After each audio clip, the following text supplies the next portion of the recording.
Characters in fiction are part imagination, part real life. And that's what makes them so interesting. We present changes in the depiction of characters in books, films, and TV. Talking this through I invite Mr. Piyush Jha on stage.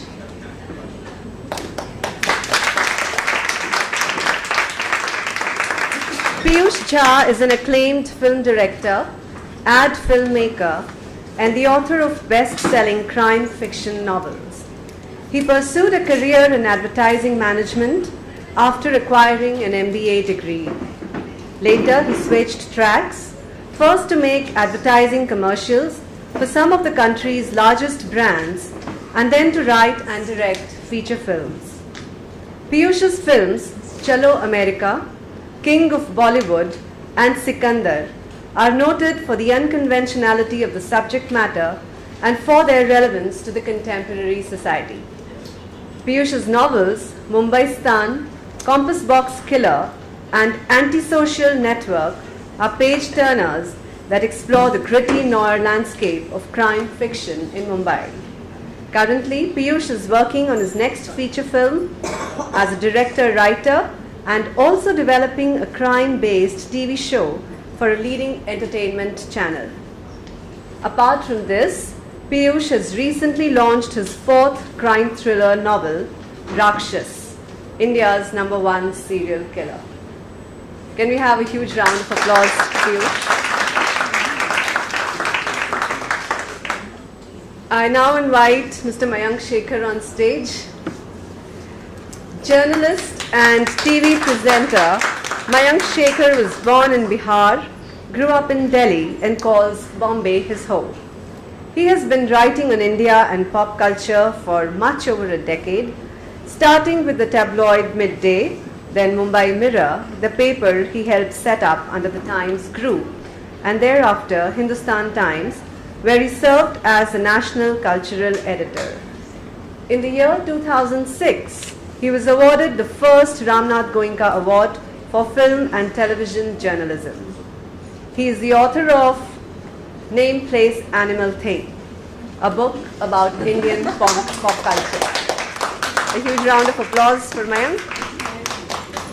And now I invite Nidhie Sharma on stage, our moderator for the session. Nidhie is a filmmaker novelist living in Mumbai, India.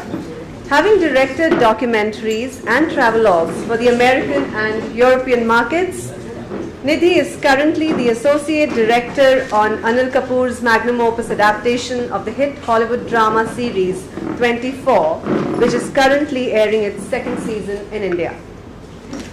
Nidhie has written India's very first boxing drama novel, Dancing with Demons, which has become a crossword bestseller. She is now directing its screen adaptation. The young and multifaceted Nidhie was raised in a liberal armed forces environment and has extensively traveled globally. An adventure sports enthusiast, she is passionate about telling human stories set within the action genre. Her deep love for music and her connection with cinematic storytelling finds its way into her writing. I now hand over the discussion to you, Nidhie.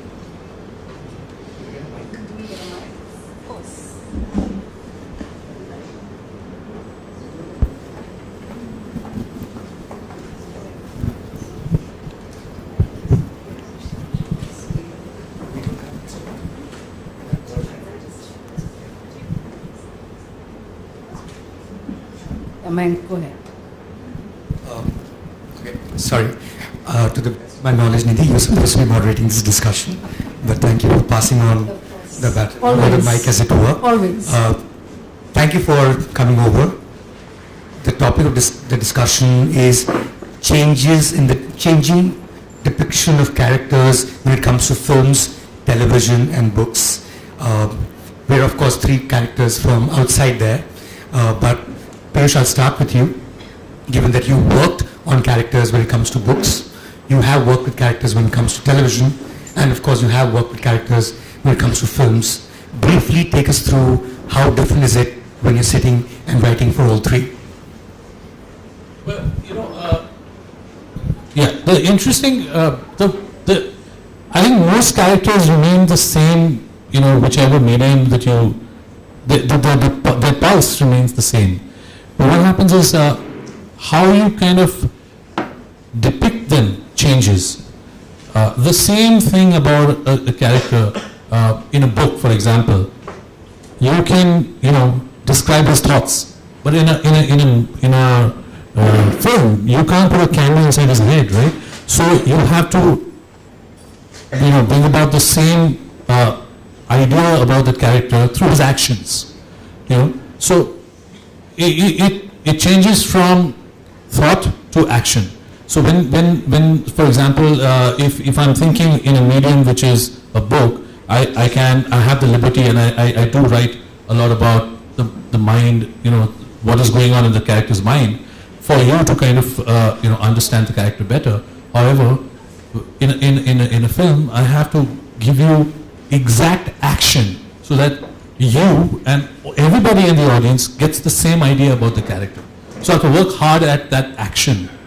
So that's where the main difference lies. Would you say in that sense that the comic book is actually even better designed to get into the mind of the character, because you have a thought blurb and say this is what he's thinking, but when it comes to film, you don't have the liberty, and it has to be action driven. Is that what you're saying? At some point? Yeah. In fact, that's why the comics were so successful, because you had all this information coming in. In fact, a lot of Hindi films are made like comics. अरे तो मैं ये कर सकता हूँ, अच्छा अब मैं ये करूँगा. So it's all explained, and you almost have thought blurbs explained to you.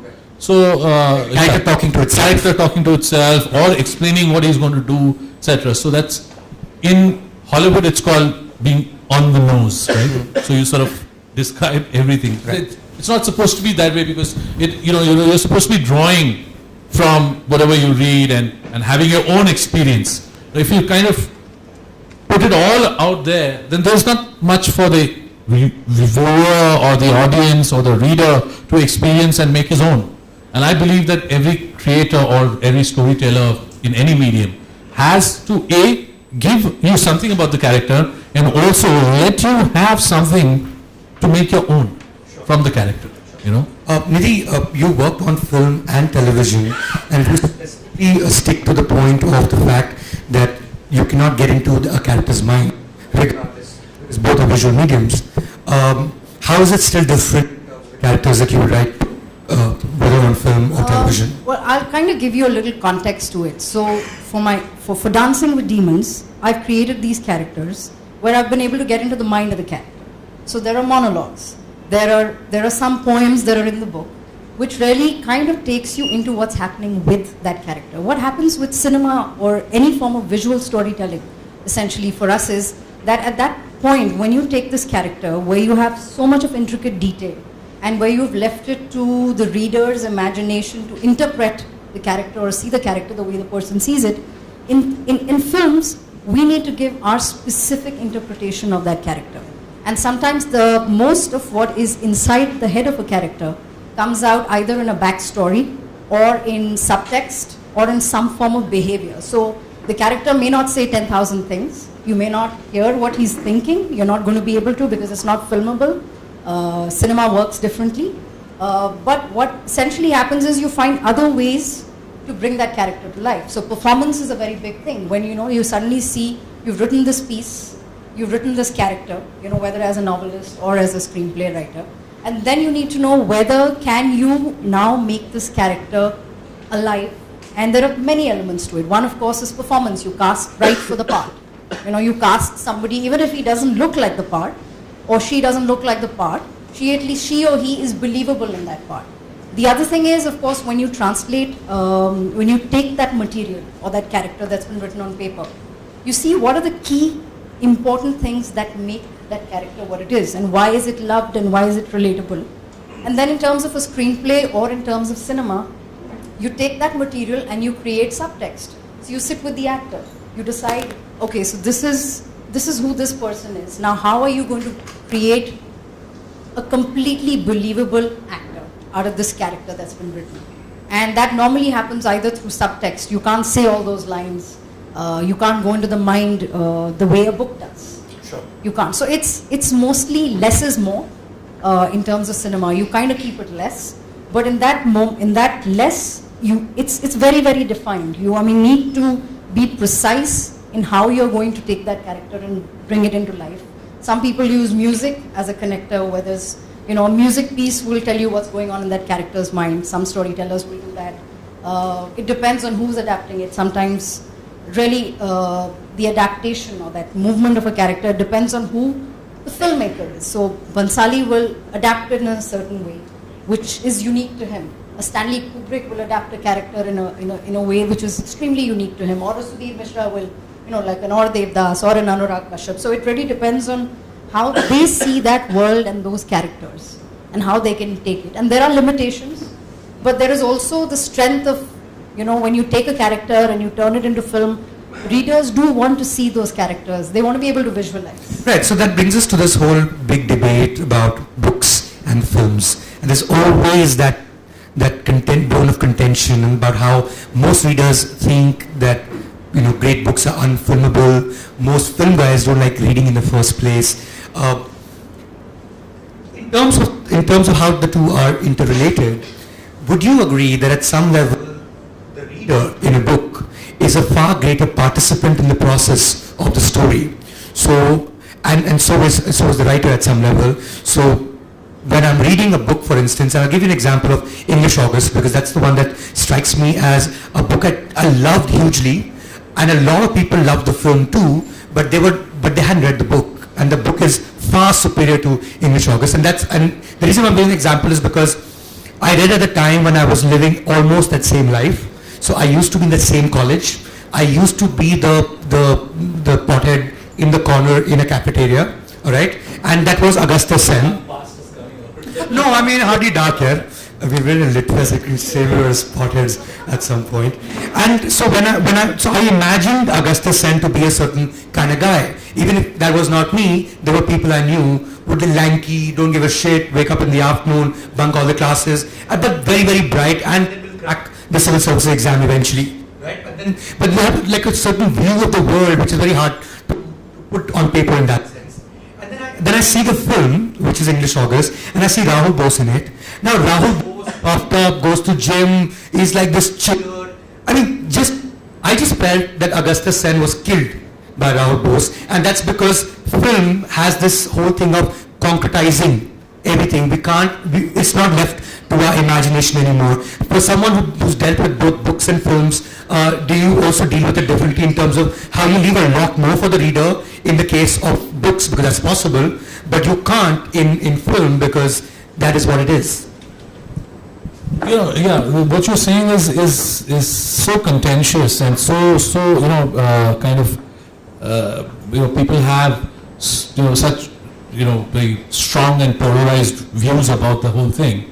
But I can explain how it is to treat a character or a material from a book to a film.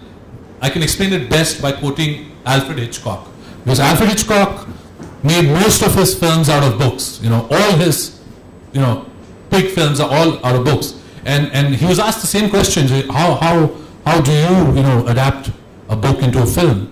So he says, I read the book and then I throw it away, and whatever sticks in my head, I make the film out of it, because that's the best part. So I guess that's the way that a director or a filmmaker has to treat a book.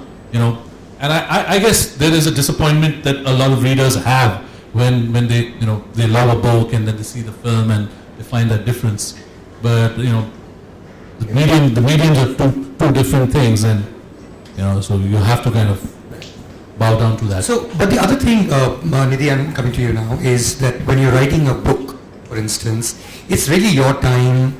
Of course, time equals money at some level, because we all have to make a living also. But there are no restrictions. You can write what you want. Now, whether it gets published or not, even that doesn't matter. You can publish it yourself, or you could put it up online, you could blog it.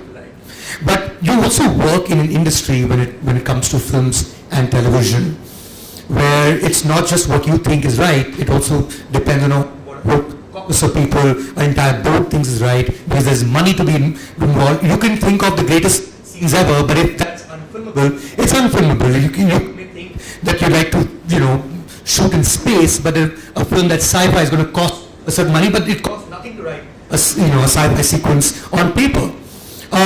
Do you deal with that when you're dealing with mediums, the bit about industry and an individual?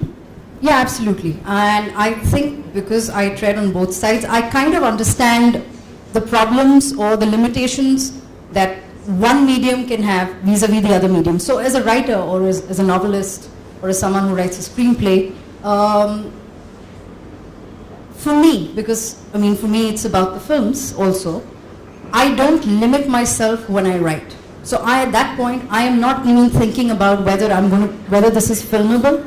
Okay, but or not. But do you not? Yeah, sure. But having said which, when the same material is the material that you take into, you want to now adapt it. The first thing that my personal process is, I look at the material for how it can be filmed best, keeping the ethos of what the story is about and what I've liked about the story. So I agree with Piyush completely on that.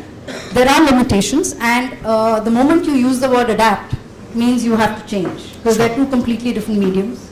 Reading, novelists, for example, very, very specifically don't need to limit themselves. It's a solitary process, and readers are going to go into the book on their own.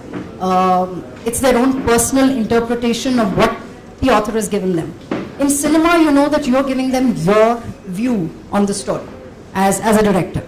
So that process and that limitation we understand. You also know that we're constrained by budgets. So, for example, you want to cast a certain actor who's absolutely right for the part, but it's unviable for the film. So you can't cast that actor for those reasons. In the book, you can go wherever. You can take an actor, you can take a character and go wherever with the book. One understands the other side because we're sort of treading on both sides. We understand that some things are not filmable. We also understand that some things will change. I can also tell you that in the process, for example, 24 is a unique example where I'm not written it, but I'm involved with the filming of it. So when the writing materials come to us for the season, there are a lot of parts which were written for a certain actor. There was, for example, there's a part written for a drone pilot, which is a man's part, and he's supposed to press the button that sends out the missile and blows up everything. And that part, at the time of filming, we switched to a female drone pilot, because at that point, it made more sense. Women were coming into the Air Force. There was a lot of stuff happening. So I actually switched that part to a female part. And it was written differently. It just made more sense, because a lot of times writings either could be unfilmable, could also be outside the budget.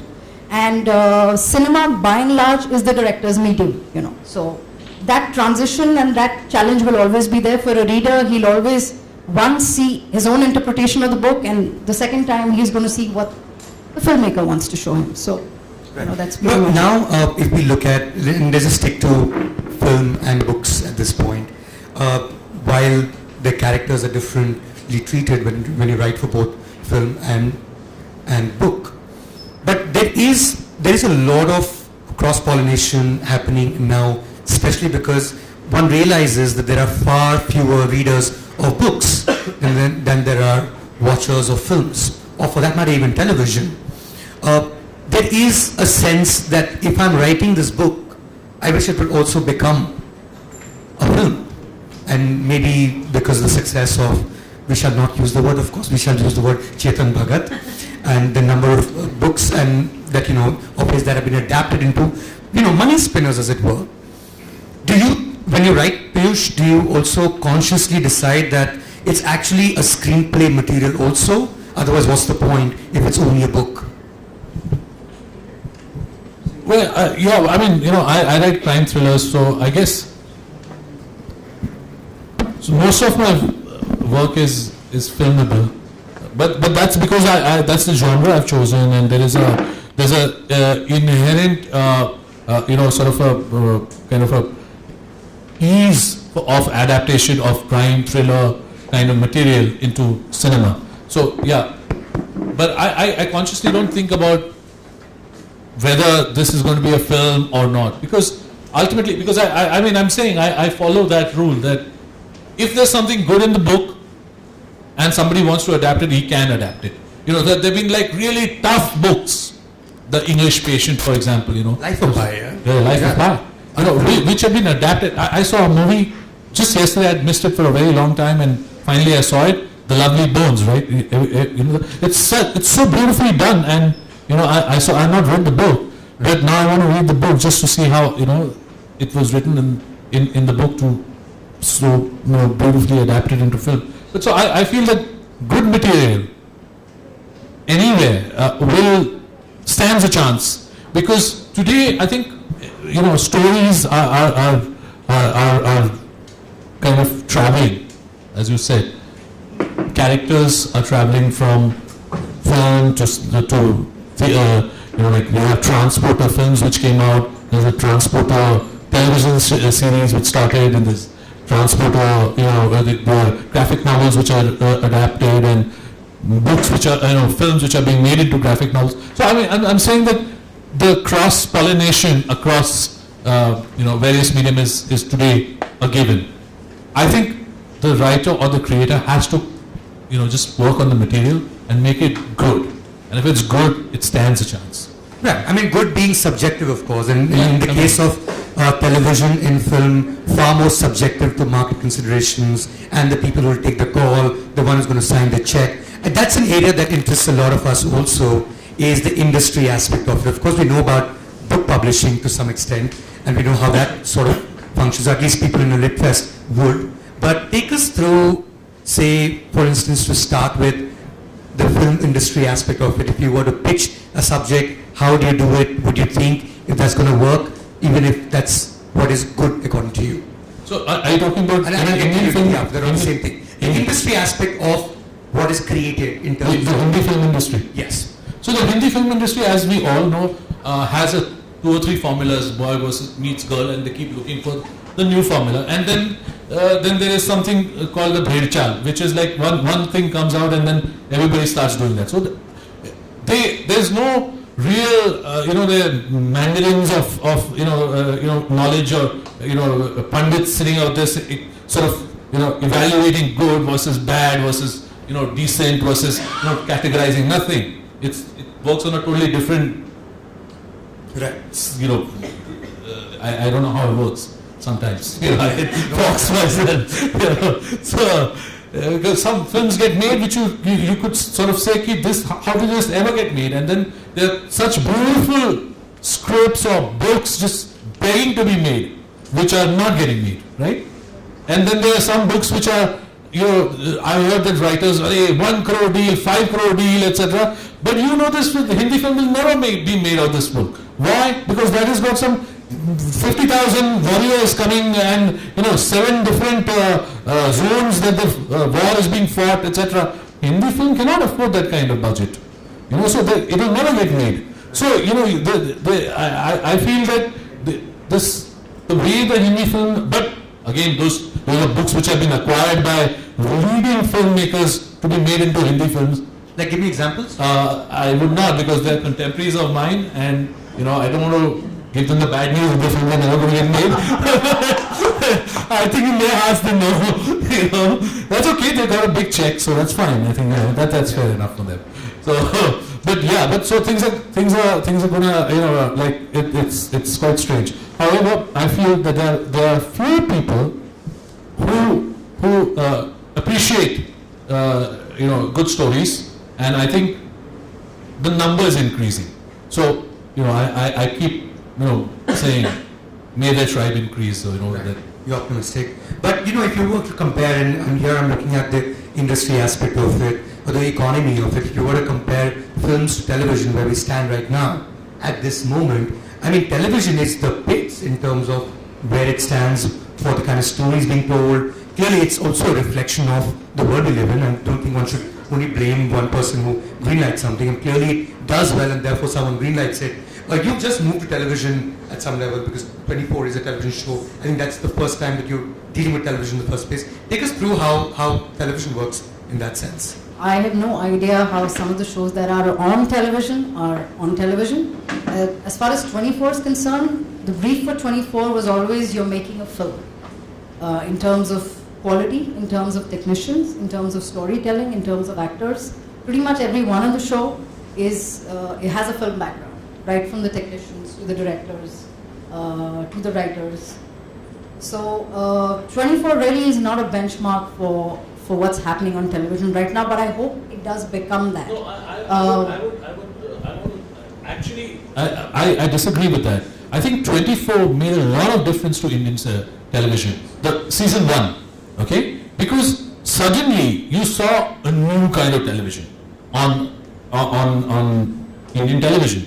And after that, I'm telling you, because I've in the wake of the first television, I have been like, interacting with various channels, and people have been calling me for adapting my work, and all of them have been giving reference of 24 to me, So I think that 24 did make a difference, even though perhaps, numbers, see, because 24 ultimately has a different target audience, it's trying to grow that audience, so it has to be looked at as a pioneering work, because you can't compare 24 to Saas Bahu kind of stuff, because Saas Bahu is to a particular audience, and television audience is that Saas Bahu kind of audience. However, they're trying to create a new audience, and I think the audience is growing. You just hop across to Pakistan here. उनके पास भी तो सास बहू होंगे. But you don't see that in that television at all. Quite clearly, it's a homegrown idea of what people like, and therefore that's what you will dish out to them on a weekly basis. I'm sorry, just yeah. You're right. You're actually right about that, because when season 1 came, I remember at that point that there was a lot of conversation amongst filmmakers and amongst television head honchos. Everyone wanted a 24. Everyone wanted to have a show like 24 on their channel. 3 years later, when season 2's come out, everyone still wants a show. The shows have started to get made now. So now there might be some movement on television because of 24. Yeah, it's a process. But we don't know it yet. But we don't know it yet. Yeah. We Okay. don't know it yet. I'm going to use this wonderful opportunity to plug the shit out of my book right now, Yes. and to read a passage which is to do with television, how the television industry, as it were, which is from Name, Place, Animal Thing. If you guys don't mind, it'll just take 2 minutes. No, we want to. Yeah, thank you. So the piece is called "How Rajiv Gandhi Wrote the Ramayana," and the subtitle is "The Caesarean Birth of Indian Television." It's a true story. So, no, it is a true story. Rajiv Gandhi had just got back from what must have been a fairly tiring day at work. He sat on his couch. Yeah, sure. Can you hear me now? Better? Yeah. Rajiv Gandhi had just got back from what must have been a fairly tiring day at work. He sat on his couch, switched on his television at home. There were, of course, no channels to zap through. For India's youngest Prime Minister, as for a stout public in the 80s, there was only Doordarshan for visual entertainment. And Didi back then had a moral problem with entertainment per se. He left the TV switched on for a while, clearly unimpressed with the dull affairs on his flickering screen, and urgently called to complain to his cabinet colleague, V.N. Gadgil, the then INB minister. Rajiv lectured Gadgil off on how Doordarshan should broadcast serials that depicted the values enshrined in our ancient texts and philosophy, the kind of values that were contained in, say, Mahabharata and Ramayana. As is with bureaucracies, Gadgil, this is a non-fiction book, by the way. As is with bureaucracies, Gadgil copied this to the INB secretary, S.S. Gill. Gill may have passed it further down. Everyone took the casual suggestion to mean that the Prime Minister wanted Ramayana and Mahabharata to play on DD. There was no time to spare. No tenders, no usual shortlisting of prospective bidders. Two Bombay filmmakers, Ramanand Sagar and B.R. Chopra, were asked to immediately produce the epics. Bhaskar Ghosh, DD's then Director General, recalls the early episodes of Ramayana that lay unused, too shoddy to be put out for public consumption. They had to be aired nonetheless. He had no choice. Rajiv had asked for Ramayana. Such is how the biggest moment in Indian television came about. The first time DD ever did entertainment was because a US-based NGO has sold the idea of a show that promoted family planning in India. Population was a major Indian concern at the time. It still is. The Babus agreed. A public service message like this had had a successful run in Mexico. That Mexican producer was brought in, so was a Hindi writer, Manohar Shyam Joshi. And hum log entered our colorful imagination. Everyone got glued to India's first soap opera. It'd still be fair to consider the show a flop. Ashok Kumar doling out elderly advice at the end of each hum log episode nearly became deja vu stuff of Sajid Khan's stand-up comedies many years later. No one quite remembers the subliminal messages on birth control from that program. Only that the nation's first family entertainment drama was born. Maggie Noodles later sponsored and paid for the whole show. Bunyad, Katha Sagar, etc. followed. Saas Bahus of the late 90s were their confused grandchildren. We still waited during those days for haystacks rotating to a whiny tune to finally form a perfect DD logo on our television screens every evening. Many watched Karamchand, Spider-Man, Bromkesh Bakshi, The World This Week. Most didn't consume TV in as much quantities. Still, videos were the perfect choice of the urban privileged. Cable television made its first appearance in South Bombay's high-rises in the mid-1980s. Those were days when the man of the house or the man Friday would go up to the terrace every other day to keep tilting the DD antenna at various angles until the kids shouted out from the window to hold it and fix the antenna just at the position the television's reception got better. I'm sure some of you remember it. Most of you weren't born. This daily exercise was hard to pull off in tall buildings of South Bombay. Some entrepreneurs realized a wire connecting all TV sets of the building to a common antenna could solve this problem. You'd have to tilt only one antenna, I suppose, instead of several at different hours. Housing societies agreed to pay for the service. Residents realized that they could also finally reclaim the building's terrace, since the messy floors would get cleared of hundreds of wires from so many antennae at one go. The cable guy knocked on their doors thereafter. This chap figured he could plug that building's shared TV connection to a single video cassette recorder, the VCR, and show movies, later video magazines, Lehre, News Track, etc. to hundreds at the same time. The video or cable channels had made their Indian debut. Local small-time goons and shopkeepers were the media barons of this industry, churning out pirated and third-rate movie prints. Hotels, also high-rises, began to use these cable guys. Some of the five-star premises, starting with the Taj at Colaba and Cuff Parade, knowing the foreign patrons' urgent interest in the 1991 Gulf War, bought a special dish antenna that could catch signals of the news feeds from the battlefield, which was easy to do. The hotels were networked with cables anyway. The guests watched the war live. CNN apparently charged $1 per room. Satellite television was here. But there weren't too many satellites in space that could beam directly into Indian television. A rice exporter with no background in TV or media saw an opportunity. He bought parking spot in a beat-up Chinese satellite, teaming up with an unlikely partner in Hong Kong. India had Z, its own Hindi satellite channel.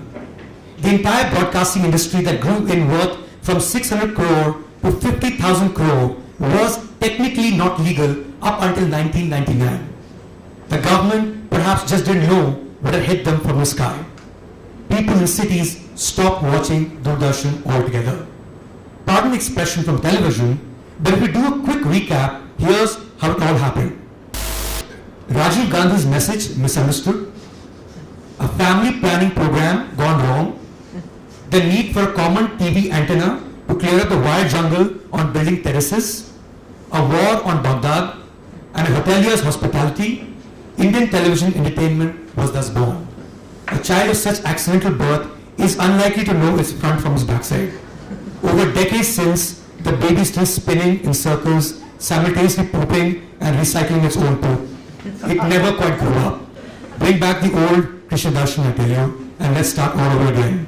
No? Okay, no.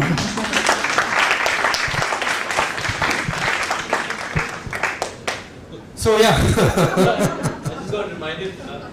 I just got reminded from of a sequence from Woody Allen's Annie Hall.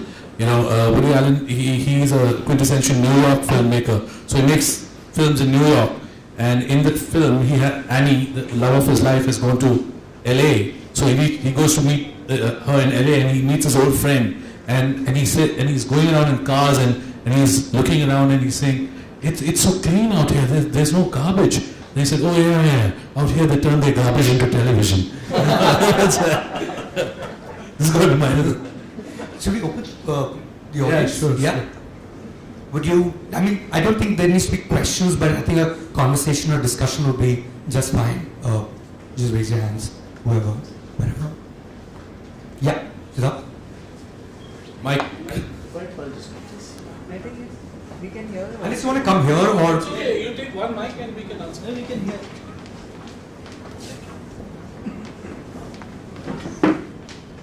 So I'd just like to add a bit on the 24 phenomena that happened. And what really happened after the first season, like you got a lot of calls, I got a lot of calls, went and pitched to TV networks. And what I think they have realized at the end was that they were making a lot more margin by making low cost TV episodes at the cost of 8 to 10 lakhs per episode. Right. And those would run like for a year or 2 or 3, could drag on and on and on. So the economics of making a very expensive show was still not attractive for the other networks. And I think it's still that, that still is because ultimately somebody has to pay for it. Right. And brands are happy reaching out to the same audiences, through other cheaper ways of doing that.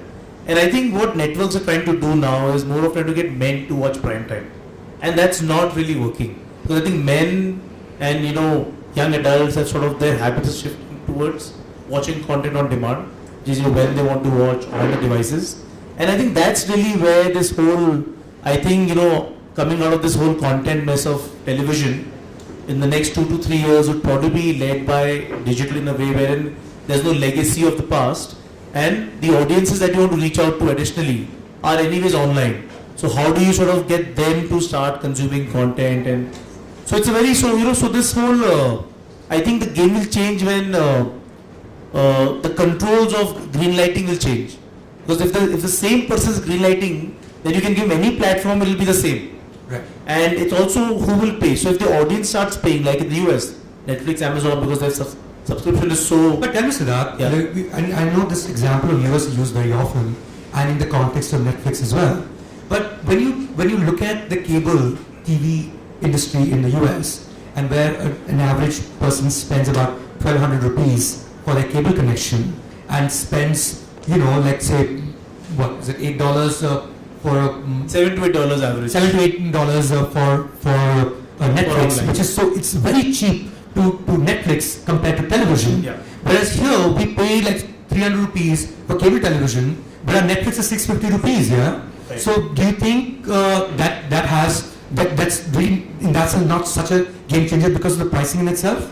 Exactly why I believe TV will not die. Because the TV is really Too has cheap. great reach, too cheap, and there's addiction in that. So the consumer habits are active. But what's going to happen is I think what players like Reliance Jio are trying to do is trying to connect televisions to cheap, fast internet.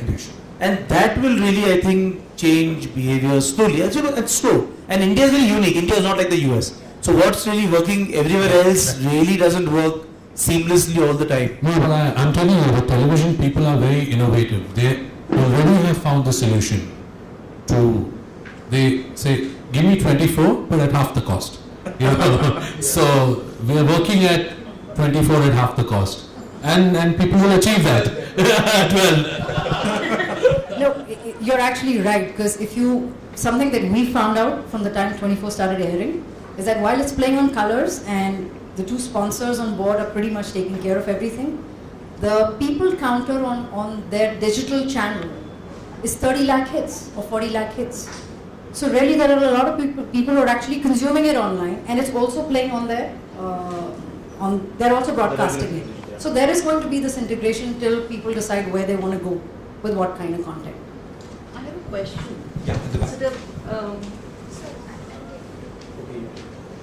Well, I came in over here to hear you all talk about changes in the depiction of characters in books, films and TV. And I didn't quite hear it. So I want to know, as authors, have you seen yourself change, with the, whenever, you're writing for TV or you're writing for films or books, Have you seen yourself changing how you create your characters and what kind of characters you create, and have you seen that happening with you? Is what Then do you change as a person? you know, as when you write, have you started looking at women differently? Have you started depicting women differently, depicting characters of women differently? Or has that kind of a change happened? Somewhere I was curious about that. So, I think what happens is, the first thing is, we're storytellers. There are two different mediums. So there is a novel and then there's a film. The first thing is, we want to tell stories that we want to hear. We create characters out of imagination, out of what we've seen, etc., etc. Now, when that character is translated or taken to another medium, there are some things that might change, but the intrinsic quality of that character is not going to change. So, if I'm writing a part, have I changed? Is that your question? No. As a storyteller? How and how your protagonist becomes gender-wise different or behavior-wise different, or or have you been telling stories the same way, your story to tell? I think it really is the story you want to tell. I think that's the first thing really and do you evolve when you move from mediums? I think every medium has its strength and limitation. And when you're treading both sides, when you're writing to write a novel and when you're taking that character and you're turning that character into film, there are limitations and advantages of both medium. And if you tread on both sides, then you know those advantages and you know the limitations of both mediums. Do you change in the process yourself? I guess it's a that's a really big topic. I'm sure every storyteller is learning something from the stories they're telling. In fact, I heard from someone that, and I don't know how relevant it is here, that you don't choose the stories choose you. So I think there is growth for every storyteller, whatever the medium might be, really. You want to add to that? I think I have not experienced any change in myself with characters, etc. Because I approach each character with a sense of need and integrity for that character to kind of convey. So if it's a woman, then I have to approach it from what is that need that character has, and how can I hold the integrity of that character alive through the book. So I don't change as such. However, there's a change that I see in myself when I'm working in the different mediums. So when I'm writing, and I guess it happens to everyone, because when you're writing, it's a very solitary medium. It's between you and the computer, or you and the paper, or whatever, And when you're making a film, it's a collaborative medium where you have hundreds of people out there coming with different ideas, and you have to sort of marshal all their thoughts, 100 brains, kind of thinking, and you have to kind of take them in one direction, and one person going off can change the whole kind of vision that you have. So you have to kind of work very differently. You have to become a sort of a general, or like a commander, like a military person, from an artistic, creative, thinker, dreamy person kind of thing. So that kind of change happens. So I think it's kind of a hat that one wears. So when you're working as a writer, you wear a different hat, and when you're working as a filmmaker, you wear or television, or you're wearing a different hat. I don't think as a creator, one changes as such. However, I feel that over a period of time, when you get exposed to, see, what happens is your material changes you in a way, because you get exposed to a lot of things, right? For example, you get exposed to, I write crime fiction, so I get exposed to a lot of different crime and etc. Around me, and so perhaps that changes me, but I don't think consciously I become a different person. I don't think so. I have a question for all three of you. You spoke of Doordarshan, and earlier on Doordarshan, there were like a whole lot of shows which are based on books, and now you don't see a lot of that happening. So do you think there's some kind of hesitance, say in terms of if it will be acceptable by the audiences? I'm not talking about the producer or anyone, just the masses. Has it changed that, whether it will be taken by the masses or not?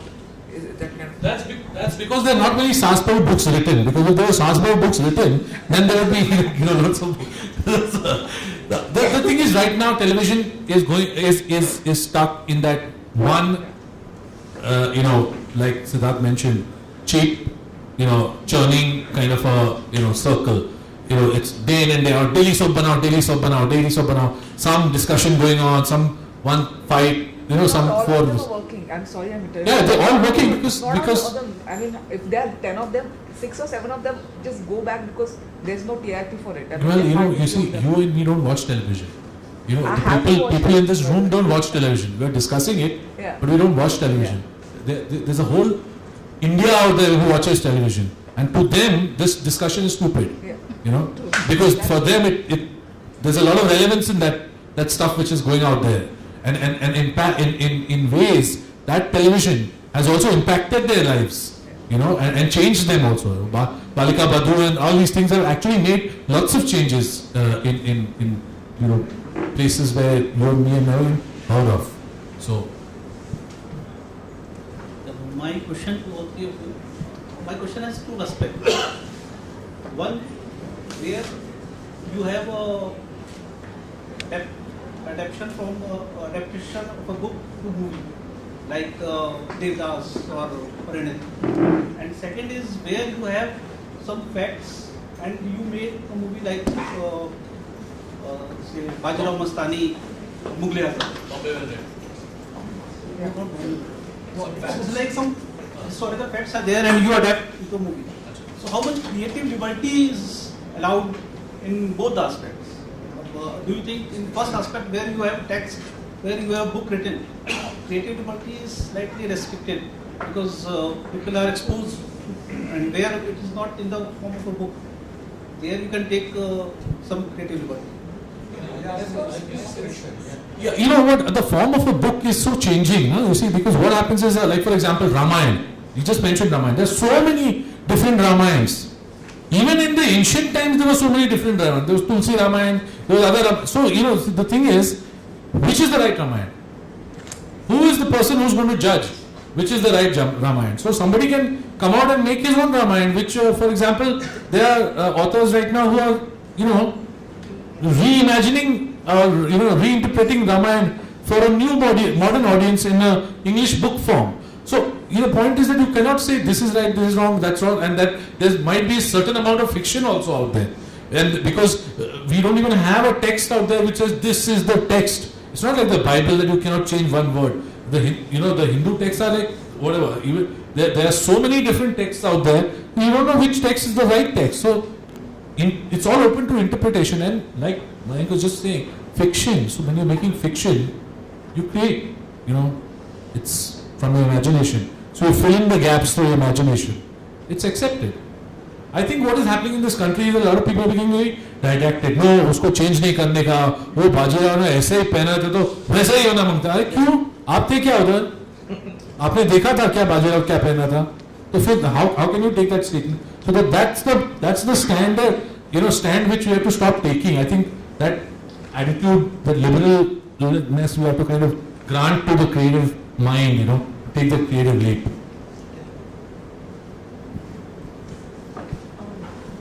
I have a question. When we talk of characters, both say in a movies or like filmmaking or in stories, I would like to understand from you all what kind of characters haven't been put to the stage that you think that there are there, but because of the commercial interests or hurting sentiments of people, they are not easily digestible by the people. So what do you think are very interesting characters but haven't been put to the stage before the public? It's a pet peeve to answer your question, but I do believe that given how strongly partisan politics defines Indian life and how often we discuss it, how it is pretty much the front page, far more than most other newspapers in the world, by the way, is pretty much the front page of every newspaper in terms of how the government functions, who is the prime minister, what's the opposition, blah blah. I think we're just, and we've always been in that situation of emergency when it comes to creative expression of partisan politics. and I think most filmmakers will shy away, and here I mean not filmmakers in terms of writers, but most producers will shy away from a House of Cards, which is very real, will shy away from a West Wing, which is as real as, it just spoke out the White House when they used to watch the episode. I mean, it's a matter of time, I hope it happens, but like doing a really, really kick-ass version, like a South Block,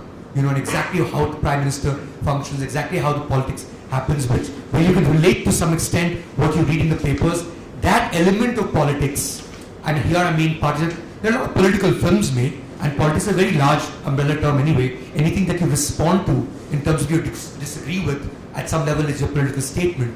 But politics per se, given how strongly glued we are, and two of us are Biharis here, and that's the entertainment of that whole state I come from.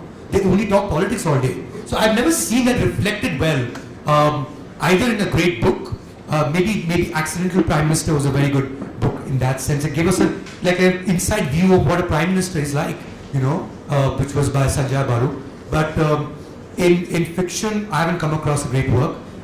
In film, definitely not.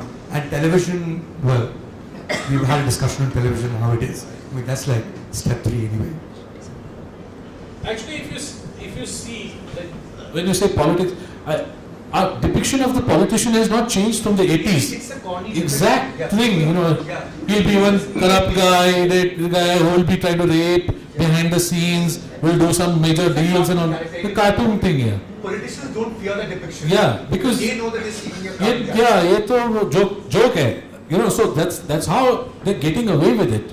The problem is our as viewers and as people who engage with creative writing or create the arts, our maturity has been stunted by and I don't know whether it's the chicken or the egg situation, whether it's the depiction of certain people in this caricaturish manner, or it is our need to have them familiar for us that is kind of stunting our growth. But our maturity is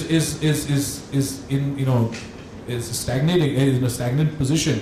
For example, when you mention West Wing or Veep, or you see shows like House of Cards or any other thing, shows which in the coming out of America, you see that there have been there are scandalous things the prime ministers are doing, and they're taking things to such a huge level. The president is to a level which is not possible for us to imagine to show. Why? Because perhaps we are not mature enough. We are not Yeah, and you're right. There's too many holy cows. People, you can't do it. For example, there is one character which I'm sure a lot of people would like to see on screen, just to understand why he did what he did. Nathuram Godse. But nobody will touch him. Nobody will touch him. Why did he do what he did? How do we know? Because we are told, in Marathi and in, me Nathuram Godse bolto hai. So there are plays and things like that. So I'm saying on screen, for example, on a larger canvas, it's too scary for anyone to do. Imagine somebody trying to make that, and he can straight away see people picketing outside his house and putting sedition charges against him and all this stuff. It's very difficult nowadays. Okay. Yeah. So it's fair. So basically, coming back to film adaptation. Yeah, I think we can hear. Okay. Yeah. Coming back to movies that are book adaptations, basically. Yeah. In the book, as you said, we can show the thought process. We can, go on and on for pages, writing monologues, or going inside the mind of the character. But when it comes on screen, sometimes I feel we lack action. I mean, generally is the feeling that I get. I mean, in a book, you cannot show what the characters are doing. You have to imagine. People have to imagine. But there is a liberty on screen with the camera. You can show so much things. There is so much action to be done. But still, the characters end up talking. I mean, for example, if there's a murder, I don't want to tell someone that I have murdered him. Let's show that character A murdering character B. So that depiction, that action element sometimes misses out, or sometimes on the other hand it's taken a liberty is taken to show something extra that's not even in the book. So just to categorize this, I'm not even sure that if this category is true, but let's say for Henry Fonda's 12 Angry Men, I would have loved some action. I mean, it's a brilliant book, it's a brilliant movie as well, but it just is in that room. I would have loved to see some action there. I would have loved to see some action in Hitchcock movies. Whereas on the other hand, in GOT, Harry Potter, and the pop culture stuff, that's not in the book. Some less action could be done with it. So I want to ask a question. In the adaptations, basically, this action element, how is it different in books and in... You mean pure action, right? Action as in characters. Characters. Characters end up talking, whereas on screen I can show them doing what they're talking about. Why don't movies or screen adaptations have that element? Well, it's a style of storytelling. There are a lot of films where the adaptation is in some cases better than the book. There are adaptations like that as well. It really is. It's the way the director looks at the material, and then it's essentially the director's call on how he wants to take that material and translate it visually. Now, sometimes it works. A lot of times, what happens is the material is so strong in your head as a reader, you have imagined it yourself. The author has written it in a way where there's so much of detailing. You're very clear in your head on what exactly you've seen. You've created that world in your head, basis what you've read. When it gets translated into film or in storytelling, you are clearly only getting what the director wants you to see, which is his interpretation. So a lot of times there is going to be a disconnect, because you've already created that world, and this world might fall short. It might even be better, because there are some movies that surprise you. You see the movie and you're like, wow, now I want to go back and read the book. The movie is fantastic. So I think that disconnect, because of the mediums, will continue to stay, and the novel is essentially the author's medium, where he can go and paint what he does. This is a filmmaker's medium which is governed by constraints of budget, constraints of a lot of other things. It's a collaborative medium. There are 500 people who are making a film together. It needs to all connect, and the director is really the captain of the ship, who needs to ensure that he is making the film he intended to make. So it really depends on what he intends to make with that material. I'm sure Piyush wants to add to that. No, the examples which you gave, those were like 12 Angry Men. They're talking about, it's a jury discussing. So you can't have action over there. There has to be discussion. For example, Hitchcock's films, he creates an atmosphere. So for him, that was more important, the atmosphere and the feeling that you are going to get. So whether he does it with dialogue or with action or kind of a mise en scene, his objective was different. But if you want to see films which have been adapted very well, where read Mario Puzo's The Godfather and see the films, and you'll see the vast difference. And in recent times, I've seen two films which I think are exactly like the book and very good.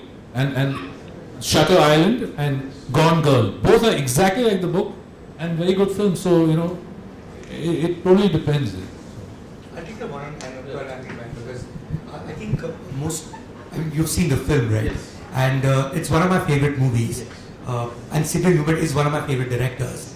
And you just need to, I think most people don't realize the beauty of that film purely because you get into the picture, and it's only when you study it a little further, perhaps read a little more on how they made the movie, you realize what a masterpiece it is, because it's actually just one room, right? And there are only just 12 people, and all they have to do for that 1.5 hours is have a conversation with each other, right? How do you build tension? And you should just see how the movie really starts from the top. It's a top angle camera, right? And eventually towards, and you don't realize it, in the end, everyone is a close-up.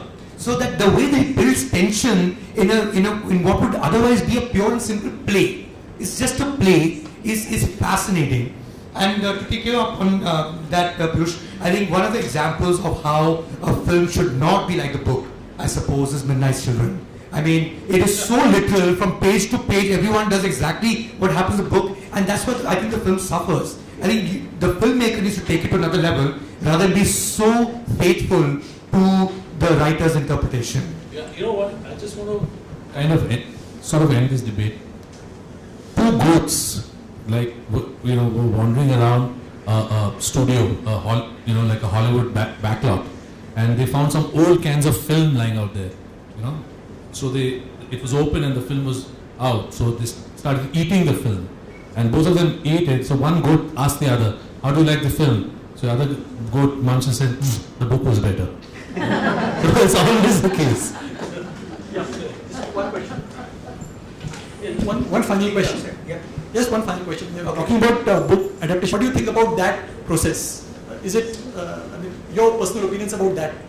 It started in '94 and it should have ended in '96. With Reservoir Dogs and Pulp Fiction. After that, Bhul Jao Usi Baat. Well, that's how he wanted to tell that story, and it's completely up to the filmmaker in terms of how he wants to tell it. There's a lovely film I saw this weekend, which is 3 almost unrelated chapters at some level, except what connects it is the city of Bombay, is Island City, and if you get a chance, please go watch in the theatre. It's the finest thing that's come out this year, to the best of my knowledge. Yeah.